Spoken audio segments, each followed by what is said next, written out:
இளைஞர்களில் பலர் இன்றும் துரிதங்களை நோக்கி ஓடுறாங்க. துரிதம் இழுத்து கொள்ளக்கூடிய அத்தனை விஷயத்திலும் சுதேசி தொலைந்து கொண்டே இருக்கிறது. இந்த உணவு எனக்கானதா? என் விவசாயியிடம் இருந்து வந்ததா? இந்த உணவை நான் விலை கொடுத்து சாப்பிடும் போது அந்த விலையில் கிடைக்கக்கூடிய லாபம் என் நாட்டு மக்களுக்கு பயனளிக்கிறதா?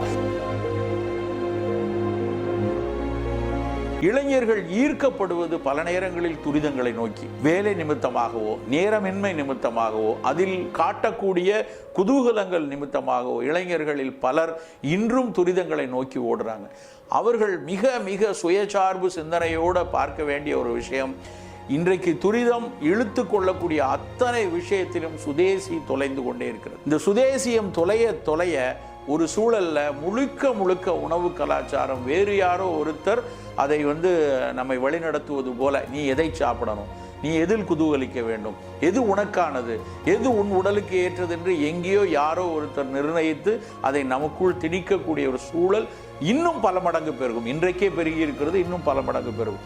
இளைஞர் விழிப்போடு பார்க்கணும், இந்த உணவு எனக்கானதா, என் விவசாயியிடம் இருந்து வந்ததா, என் மண்ணுக்கு உகந்ததா, இதை நான் சாப்பிடுவதால் என் உடல் ஆரோக்கியமாக இருக்குமா, நான் சாப்பிட்ட கழிவினால் என் மண் நலமாக இருக்குமா, இதற்கு சுற்றி இருக்கிறதே ஒரு உரை, இதை கழற்றி போடுவதால் இந்த உரையினால் இந்த மண்ணுக்கு ஆபத்து உண்டா, இந்த உணவை நாங்கள் பகிர்வதால் இதில் இருக்கக்கூடிய லாபம் யாருக்கு செல்கிறது, அந்த லாபத்தின் கூறு இதற்காக உழைத்த விவசாயிக்கு வருதா, என் நாட்டிற்கு செல்கிறதா, என் நாட்டின் அடிப்படை தேவைக்கு இந்த உணவை நான் சாப்பிடும்போது, விலை கொடுத்து சாப்பிடும்போது அந்த விலையில் கிடைக்கக்கூடிய லாபம் என் நாட்டு மக்களுக்கு பயனளிக்கிறதா? இந்த பார்வை ஒவ்வொரு இளைஞனுக்கும் வேண்டும். இந்த பார்வையை இளமையில் நாம் தொலைக்க நாம் ஒரு கூட்டமாக மந்தையாக மாறி முழுக்க ஒரு அடிமை கலாச்சாரத்தை நோக்கி நகரக்கூடிய ஒரு தன்மை இருக்கு.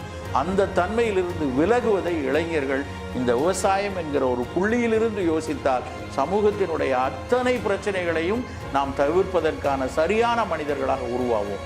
இந்த சிந்தனையை நாம் உளவு சார்ந்து யோசித்து கொண்டே இருக்க வேண்டும், செயல்படுத்த வேண்டும்.